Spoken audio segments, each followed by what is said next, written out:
ನಮಸ್ಕಾರ ಸ್ನೇಹಿತರೆ, ಇವತ್ತಿನ ವಿಡಿಯೋದಲ್ಲಿ ಸಖತ್ ವೆರೈಟಿಯಾಗಿ ಡಿಫ್ರೆಂಟ್ ಟೇಸ್ಟ್ ಕೊಡುವಂಥ ಮೈಸೂರು ಬೋಂಡಾ ರೆಸಿಪಿನ ಮಾಡ್ತಾ ಇದ್ದೀನಿ. ಇದು ನಾರ್ಮಲ್ ಮೈಸೂರು ಬೋಂಡಾ ಅಲ್ಲ, ಸ್ವಲ್ಪ ಡಿಫ್ರೆಂಟ್ ಆಗೇ ಇರುತ್ತೆ. ಸೊ ವಿಡಿಯೋನ ಕೊನೆವರೆಗೂ ನೋಡಿ. ಇದಕ್ಕೆ ನಾನು 2 ದಪ್ಪ ಆಲೂಗಡ್ಡೆನ ನೀಟಾಗಿ ತೊಳೆದು ತೊಗೊಂಡಿದ್ದೀನಿ. ಈಗ ಇದನ್ನು ಮೀಡಿಯಮ್ ಆಗಿ ಇಷ್ಟು ದಪ್ಪ ಕಟ್ ಮಾಡ್ಕೋತಾ ಇದ್ದೀನಿ. ಹಾಗೆ ಹಾಕಿದ್ರೆ ಬೇಯೋದಕ್ಕೆ ಲೇಟ್ ಆಗುತ್ತೆ. ಈ ರೀತಿ ಕಟ್ ಮಾಡಿ ಹಾಕೊಂಡ್ರೆ ಬೇಗ ಬೇಯುತ್ತೆ ಅಂತ.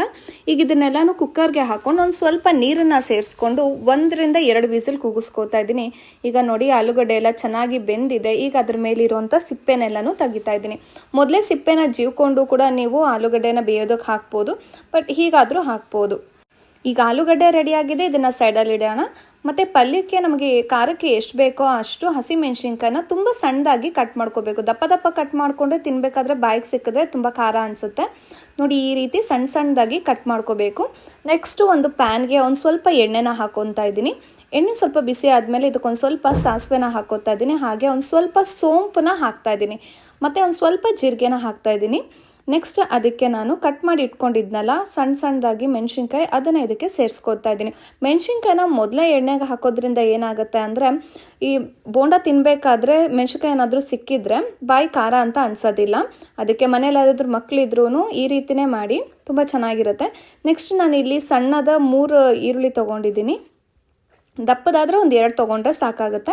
ಅದ್ರ ಜೊತೆಗೇ ಕರಿಬೇವಿನ ಸೊಪ್ಪನ್ನು ಕೂಡ ಈ ರೀತಿ ಕಟ್ ಮಾಡಿ ತೊಗೊತಾ ಇದ್ದೀನಿ. ನೆಕ್ಸ್ಟ್ ಈಗ ಈರುಳ್ಳಿ ಮತ್ತು ಕರಿಬೇವಿನ ಸೊಪ್ಪನ್ನ ಹಸಿಮೆಣಸಿನ್ಕಾಯಿ ಹಾಕಿದ್ವಲ್ಲ ಅದ್ರ ಜೊತೆನೇ ಹಾಕ್ಕೊಂಡು ಈರುಳ್ಳಿ ಎಲ್ಲ ಸ್ವಲ್ಪ ಸಾಫ್ಟ್ ಆಗಬೇಕು, ಅಲ್ಲಿವರೆಗೂ ಇದನ್ನ ಚೆನ್ನಾಗಿ ಹುರ್ಕೊಳ್ಳಿ. ನೆಕ್ಸ್ಟ್ ಇದಕ್ಕೆ ಒಂದು ಸ್ವಲ್ಪ ಉಪ್ಪನ್ನ ಹಾಕ್ತಾ ಇದ್ದೀನಿ. ರುಚಿಗೆ ಎಷ್ಟು ಬೇಕೋ ಅಷ್ಟನ್ನು ಸೇರಿಸ್ಕೊಳ್ಳಿ. ಹಾಗೆ ಒಂದು ಸ್ವಲ್ಪ ಅರಿಶಿನ ಪುಡಿನ ಹಾಕ್ತಾ ಇದ್ದೀನಿ. ಸ್ವಲ್ಪ ಗರಂ ಮಸಾಲೆ ಪುಡಿನ ಹಾಕ್ತಾ ಇದ್ದೀನಿ. ಹಾಗೆ ಇದನ್ನೆಲ್ಲನೂ ಸ್ವಲ್ಪ ಚೆನ್ನಾಗಿ ಲೋ ಫ್ಲೇಮಲ್ಲಿ 1-2 ನಿಮಿಷ ಹುರ್ಕೊತಾ ಬನ್ನಿ. ಒಂದು ಸ್ವಲ್ಪ ಧನಿಯಾ ಪುಡಿನೂ ಹಾಕ್ತಾ ಇದ್ದೀನಿ.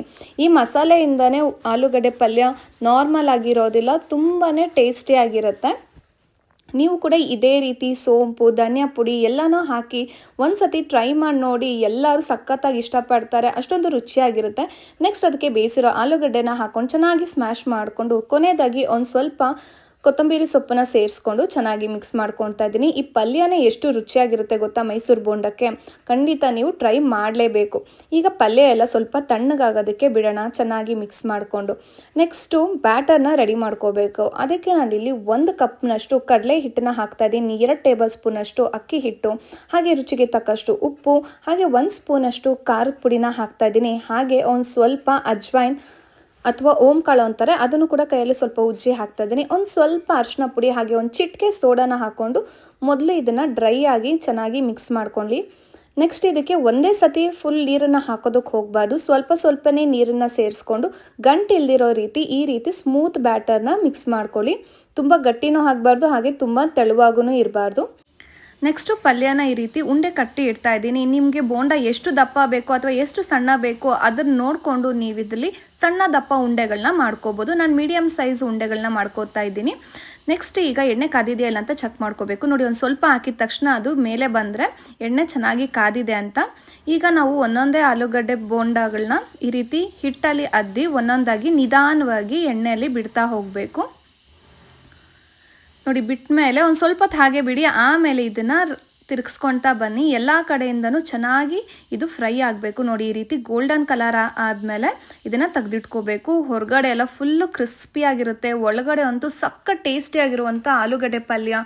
ಈ ಥರ ಮೈಸೂರು ಬೋಂಡ ನೀವು ತಿಂದಿರೋಕ್ಕೆ ಖಂಡಿತ ಚಾನ್ಸೇ ಇಲ್ಲ. ಸೊ ಒಂದು ಸತಿ ನೀವು ಮನೆಯಲ್ಲಿ ಟ್ರೈ ಮಾಡಿ ಹೇಗಿತ್ತು ಅಂತ ನನಗೆ ಕಮೆಂಟಲ್ಲಿ ತಿಳಿಸಿ. ವಿಡಿಯೋ ಇಷ್ಟ ಆಗಿದ್ರೆ ವಿಡಿಯೋಗೆ ಲೈಕ್, ಶೇರ್ ಮತ್ತು ಸಬ್ಸ್ಕ್ರೈಬ್ ಮಾಡ್ಕೊಳೋದು ಮರಿಬೇಡಿ ಸ್ನೇಹಿತರೆ. Thank you.